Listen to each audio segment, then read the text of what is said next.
My name is Ali Alabadi, and today we'll be going over the Victims of Trafficking and Violence Act of 2000. There are three components: Division A, Division B, and Division C. But today we'll be going over Division A, Trafficking Victims Protection Act of 2000. To start off this presentation, we'll be going over the policy description. The formal title of the policy is an act to combat trafficking in persons, especially into the sex trade, slavery, and voluntary servitude, to reauthorize certain federal programs to prevent violence against women and for other purposes. The main sponsor is going to be Representative Christopher H. Smith. The public law number is going to be 106 to 386. And finally, the date published was October 28th of 2000.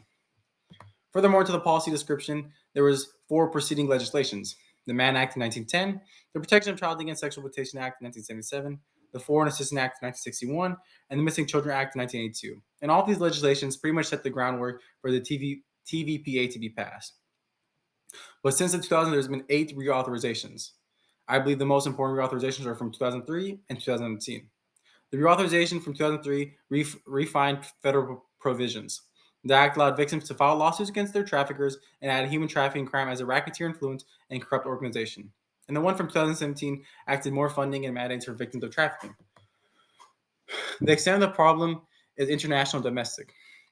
Domestically, 45 to 50,000 victims are trafficked each year, and roughly 4 to 5,000 traffickers are caught and charged annually. The number one city for human trafficking is indeed Houston, Texas. Internationally, 600 to 800,000 individuals are trafficked across international borders. The problem has changed over time. Human trafficking has gone more organization over time, with the Department of State office and the federal government is monitoring and prosecuting criminals who indulge in trafficking. Victims of trafficking are now being supported as well with numerous benefits like housing, food, and income assistance, and temporary residency called the T visa. Prosecution has well changed over time, with trafficking reaching up to 20 years in prison and even adding the possibilities of life in prison depending on if sexual abuse, attempt to kill, and kidnapping was reported. But a huge thing that's changed over time is awareness. TVPA has created human trafficking campaigns, hotlines, and numerous anti-trafficking organizations since TVPA was enacted. Civilians and law enforcement are being given tools and funding for assisting the federal government to dismantle trafficking. A huge campaign is the Blue Campaign. It created a national holiday on January 11th where people wear blue and put hashtags on media to bring more awareness to human trafficking. But why a policy solution was necessary? Before this policy, first on forehand, was the first comprehensive law enacted to protect victims of trafficking. There was no pre-existing legislation that gave a formal definition of what being a victim is, nor services implemented to protect these victims. And another thing was the leniency of prosecution. 1 to 10 years was common for traffickers, but now 15 to 20 years incarcerated is a possibility.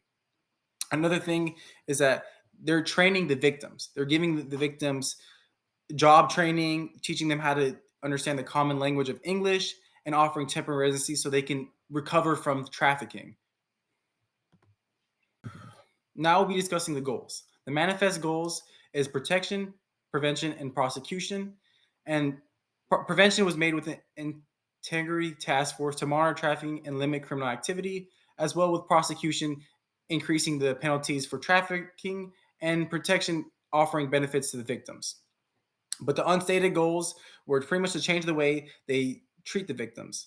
Victims were before seen as undocumented immigrants, which caused them to be deported, but now they're being offered residency and benefits. And as well, the TVP has allowed the president to gain more control in trafficking affairs by adding a tier 1, tier 2, and a tier 3. With if countries do not abide, they can have sanctions placed on them.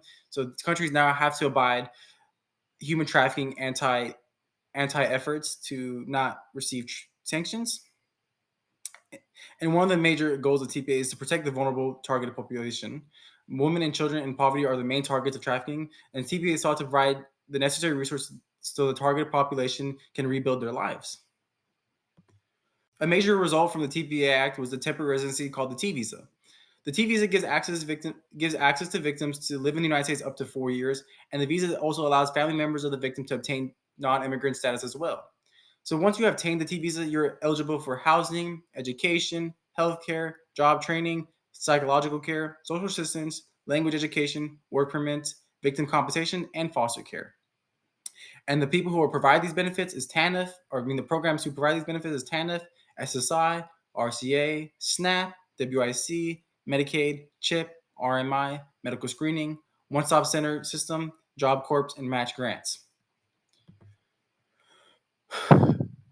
First and foremost, to be eligible for any of those benefits listed before, you must be classified as a victim. Any person who is trafficked, induced by force, fraud, or coercion for a sex act under the age 18 will already be classified as a victim. If they're over 18, a person must fall under recruitment, harboring, transportation, provision, or obtaining a person for labor/services by force for involuntary servitude. But first and foremost, this is a non-entitlement program, and the right to receive the benefits based on eligibility for only victims who suffered severe forms of trafficking. And to be eligible, you have to be certified by the U.S. Department of Health and Human Services, and victims under the age of 18 do not have to receive the certification. Victims as well can receive the T visa by assisting law enforcement and physically being present in the United States. Now we go over the policy funding. The policy is funded through federal dollars being appropriated to the Secretary of State, HHM, ORR, and Attorney General. The Attorney General makes grants to state/tribal government and nonprofit organizations to develop or expand victim service programs. The funding is separated into direct provisions where 35% of funding is allocated to this provision, 14% of funding is allocated to the anti-trafficking task force, and 30% is allocated toward training community service providers and identifying victims. Now we're going to the service delivery system. The U.S. Department of Health and Human Services is a federal agency authorized to certify foreign victims to receive state and federal benefits. Certification is given by HHS or Office of Refugee Settlement. The U.S. Department of Homeland Security and Bureau of Citizenship and Immigration Services are the agencies that grant non-immigrant status. Now we're going to TVPA's effectiveness. The law created in 2000 has had drastic changes since its release. Since 2000, Congress has appropriated $240 million towards HHS to provide services to victims and respond to trafficking. HHS has provided over 16,000 victims and identified over 59,000 trafficking cases. As well, prosecution has increased. Since the TV has been passed, the number of trafficking cases open has grown exponentially year to year. In 2000, there was only 60 trafficking cases. Just 1 year later, in 2001, there was over 125 trafficking cases. TVPA also mandates State Department trafficking reports annually to understand the number of trafficking victims and traffickers. The monitoring is very effective because the federal government is foreseeing if there's any occurrence of the rate rising or dropping to see if reform is necessary. And I believe the most effective part of TVPA is the awareness it created for this misunderstood activity. TVPA has broadened the definition of what being a victim is and made numerous public awareness campaigns reaching over 60 million people. So now we'll be going to TVPA effectiveness part 2. The TVPA has created the Trafficking in Persons and Worker Exploitation Task Force. The task force includes multiple agencies from the government that work to prosecute traffickers, assist victims of trafficking, and train law enforcement about trafficking, and provide reference material to non-governmental organizations. The task force has the Department of Homeland Security that has trained over 200,000 of their employees and private sectors to recognize and report trafficking, and even train over 3,300 law enforcement who work hands-on with trafficking. So now we'll be going to TVPA effectiveness part 2. One of the government agencies incorporated with the task force is the Bureau of Justice. The agency reports the number of traffickers prosecuted. In 2011, 729 traffickers were prosecuted, and in 2020, 1,343 traffickers were prosecuted, which is an 84% increase. These reports indicate that the government agencies are not only monitoring the social conflict, but are becoming more informed in combating trafficking. The Bureau of Justice also conducted the first survey in 2019 on victim service providers. This survey was essential because now they're receiving firsthand feedback from the victims who are receiving these benefits to understand if the benefits are too much, too less, if they're not effective, if the service delivery system is ineffective for them. So these surveys are very key to understand how reform is needed. TVPA effectiveness part 3. Of course, TVPA is not perfect. There's areas where TVPA has failed to address, which is why it's been reauthorized so many times. For example, one person must be subjected to severe forms of trafficking, meaning victims who are innocent of any crimes. This excludes many victims from receiving the benefits offered by TVPA. TVPA also fails to protect victims because it ignores the fact that if victims cooperate with authority, retaliation from traffickers can affect victims wanting to assist authorities. And then one of the huge flaws is the immigration benefits fall short due to the fact they limit the number of T visas issued to 5,000 per year, and obtaining the visa is difficult. And usually law enforcement are the ones who classify victims who are subject to severe trafficking. Law enforcement usually classifies the victims depending on how much assistance information is provided, making eligibility for the visa and assistance solely depend on cooperation. But as stated before, victims fear cooperating due to the fact legal organizations of trafficking put the victim's family members at risk. So altogether, TPA has many flaws, which is why there needs to be reform conducted. And this would be the end of my presentation.